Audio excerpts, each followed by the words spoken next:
20 minutes later now, and another step completed. I paid attention to the wiring in this step. There were a lot of loose wires and cables kind of dangling all over the place. They were generally connected because that's the way they came out of the box.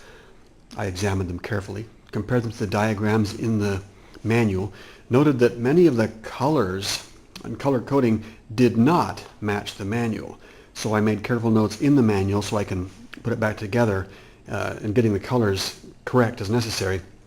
But I do take some comfort in the fact that the cables and connectors are shaped so that it's hard to get them wrong. They generally do line up in terms of shape, and if you look at it carefully you can see there's really only one way to connect most of those wires. There are a few wires that are just single wire through the connector, and those you have to pay attention to the colors, but they have a fairly close, although not perfect, color match-up.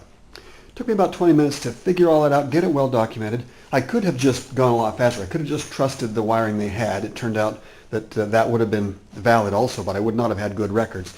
I also carefully routed the wires and used nylon tie wraps like these to make things relatively tidy, being careful throughout the process to make sure I could still rotate the handlebars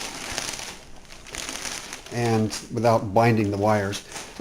I was able to route them fairly nicely into the bag here where I decided to store the controller. Now remember, I don't have batteries yet, and I may yet need to adjust positions, but this is the way it sits right now. And most of the bag is still empty with some room for batteries. I think I'm going to take it for a ride.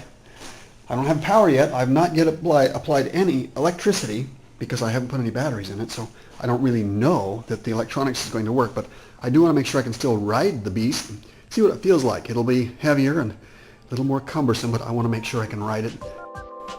Please join us at AskMisterWizard.com to see the other video clips in this sequence and other technology and energy-related video clips.